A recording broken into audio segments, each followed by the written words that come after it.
किशोरी लाल जी के बेटे राघव की शादी की बात जगह जगह चल रही थी। लेकिन किशोरी लाल जी को कोई लड़की पसंद ही नहीं आती थी। और उसकी एक ही वजह थी, किशोरी लाल जी का लालची होना। उनको लड़के वालों से मोटा दहेज चाहिए था। और इसी चक्कर में एक दिन वो एक बहुत पैसे वाले के घर अपने बेटे का रिश्ता लेकर पहुंचे। उस आदमी का नाम था ओम प्रकाश। देखिए किशोरी लाल जी, मेरी एक ही बेटी है और मेरी सारी संपत्ति जायदाद सब कुछ मेरी बेटी नैना का ही है। पापा, नाम से लगता है बहुत खूबसूरत होगी। कितना अच्छा नाम है ना, नैना। हाँ, वैसे बात तो सही है आपकी। अब इतना पैसा है, जमीन जायदाद है, इकलौती बेटी। आप भी क्या करेंगे, सब कुछ उसे ही देंगे ना। बिल्कुल ठीक पहचाना आपने। बस बेटी की शादी और सारी जायदाद उसके नाम। पापा, बिना देखे हाँ कर दीजिए ना। इतना अच्छा रिश्ता फिर कहाँ मिलेगा, माला माल हो जाएंगे हम। मैं अपनी बेटी को बुलाता हूँ। अरे नहीं नहीं नहीं नहीं, आपकी बेटी का नाम नैना है, सुनकर ही लगता है बहुत सुंदर होगी। रहने दीजिए अंकल। मैं तो आपकी बेटी के नाम से ही इतना खुश हो गया हूँ कि उसे बिना देखे शादी करने को तैयार हूँ। अब तो मैं उसका चेहरा सीधे शादी के बाद ही देखूंगा। और इस तरह राघव नैना का चेहरा नहीं दिखता और उससे शादी कर लेता है। शादी के बाद अपनी सुहाग रात पर जब राघव नैना का घूंघट उठाकर देखता है तो नैना की आंखें बंद थी। कितनी खूबसूरत हो तुम नैना, जरा अपनी आंखें खोलकर मेरी तरफ देखो तो सही। नहीं, मुझे शर्म आती है। अरे, मैंने तुम्हें शादी से पहले भी नहीं देखा, और अब अगर तुम आंखें खोलकर मुझे देखोगी भी नहीं तो मुझे अच्छा कैसे लगेगा। इससे पहले कि नैना अपनी आंखें खोलकर राघव की तरफ देखती, अचानक से लाइट चली गई और राघव नैना को पूरी तरह से देख भी नहीं पाया। अगली सुबह नैना राघव के लिए नाश्ता बनाकर लेकर आई। अरे ये क्या, आधा पराठा सीका हुआ है और आधा बिल्कुल कच्चा। ये तुमने क्या किया नैना? बहू, तुमने क्या आधा पराठा तवे से नीचे लटका कर रखा था, जो आधा सिका है और आधा कच्चा? मुझे जितना दिखेगा उतना ही तो सीखूंगी ना पापा जी। जहां जहां मुझे नजर आ रहा था वहां मैंने सीख लिया। जहां जहां नहीं दिखा वहां कच्चा रह गया होगा। इसका क्या मतलब है?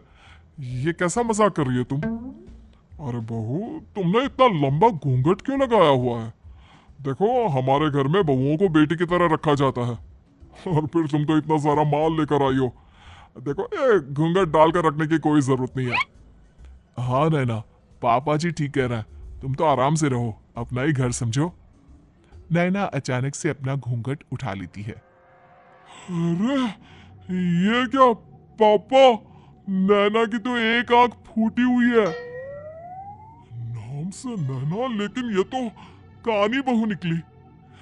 मेरे साथ धोखा हुआ है, धोखा। बिना दिखाए अपनी कानी लड़की मेरे संग ब्याह दी। मुझे कानी बीवी नहीं चाहिए। मुझे अभी ओम प्रकाश जी से बात करनी पड़ेगी। आखिर उन्होंने मेरे साथ ऐसा किया क्यों? अरे, आप लोगों ने ही तो पापा से कहा था कि आप लोग शादी से पहले मुझे देखना नहीं चाहते। अब मेरे पापा पर क्यों इल्जाम लगा रहे हैं? अरे लेकिन उन्हें बताना तो चाहिए था ना कि तुम कानी हो, एक आंख से तुम्हें दिखाई नहीं देता। किशोरी लाल और राघव नाराज होकर ओम प्रकाश को अपने घर बुलाते हैं। पापा जी, ये आपने क्या किया? शादी से पहले बताया क्यों नहीं कि नैना की आंखों में परेशानी है? अरे आप ही ने तो लड़की देखने से मना कर दिया था। और लेकिन आप बता तो सकते थे। आपको तो हमारी बेटी की प्रॉपर्टी चाहिए थी, वो भी पूरी की पूरी। अब क्या हुआ अगर उसे आधा दिखाई देता है? प्रॉपर्टी तो आपको पूरी मिल गई ना।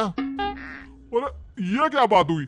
मेरी शादी प्रॉपर्टी से नहीं, आपकी बेटी से हुई है। अब ये तो पहले सोचना चाहिए था। तब तो मेरी प्रॉपर्टी देखकर तुम्हारी जुबान लप लप आ रही थी। लेकिन मैं कानी लड़की को अपनी बीवी बनाकर नहीं रख सकता। पापा, कुछ करिए ना आप। हाँ, करता हूँ करता हूँ। देखिए ओम प्रकाश जी, आप हमारे साथ ऐसा नहीं कर सकते। और तुम देखो, अगर तुमने मेरी बेटी से शादी तोड़ी ना, तो जो भी प्रॉपर्टी मैंने तुम्हें दी है वो तो पूरी की पूरी वापस ले ही लूंगा, और आधी प्रॉपर्टी तुम्हारी भी लूंगा। अरे मेरी आधी प्रॉपर्टी भला क्यों लेंगे आप? इसलिए क्योंकि मेरी बेटी को आधा नजर आता है और उसकी नजर अभी तक तुम्हारी आधी जायदाद पर ही पड़ी है। अब तुम उसे घर से निकालोगे तो कुछ तो लेकर जाएगी ना। और अगर हम आपकी बेटी को अपने घर की बहू बनाकर रखे तो? तो तुम्हारी पूरी प्रॉपर्टी तुम्हारी ही रहेगी, और जो मैंने तुम्हें दिया है ना उसमें से बस मैं आधा लेकर जाऊंगा। अरे लेकिन अब आप अपनी दी हुई प्रॉपर्टी में से आधी वापस क्यों लेकर जाएंगे? अगर मैं आपकी बेटी को अपनी पत्नी बनाकर रखने को तैयार हूं तो? इसलिए ताकि भविष्य में अगर तुम मेरी बेटी को धोखा दो तो उसके पास कुछ तो रहे जो पति का हो। वैसे मेरे पास तो बहुत कुछ है, लेकिन अपने पति की कोई निशानी तो उसके पास होनी चाहिए ना। अब अगर तुमने मेरी बेटी को कहानी कहा तो तुम्हें प्रॉपर्टी भी कहानी ही मिलेगी, पूरी नहीं। जमाए राजा। किशोरी लाल और राघव समझ चुके थे कि वो बुरी तरह फंस चुके हैं और अब उनके पास वहां से निकलने का कोई चारा नहीं है। अब समझ में आया ना, लालच बुरी बला होती है।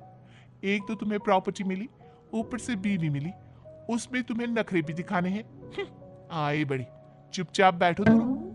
कुछ दिनों के बाद नैना राघव की कार लेकर बाजार घूमने निकलती है और जब कार लेकर वापस आती है, ये क्या? एक तरफ से मेरी गाड़ी पूरी खराब हो चुकी है। लगता है तुमने मेरी गाड़ी को किसी दूसरी गाड़ी के साथ एक्सीडेंट किया है। अरे अरे कितना बड़ा नुकसान कर दिया तुमने बहू। वो क्या है ना पापा जी, मुझे एक आंख से दिखाई नहीं दे रहा था, सामने से गाड़ी आ रही थी।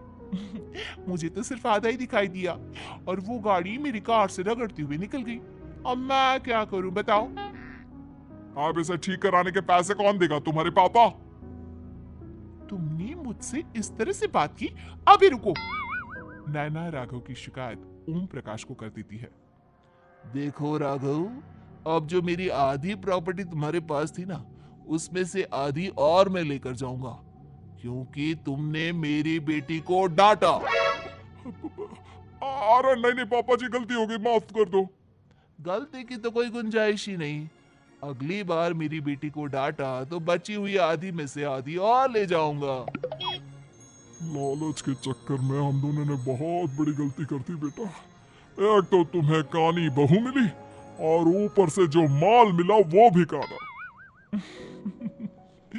इस तरह राघव की हर एक गलती पर ओम प्रकाश उसकी प्रॉपर्टी का आधा आधा हिस्सा लेकर अपना सारा माल वापस ले गया और राघव को कानी बीवी से काम चलाना पड़ा।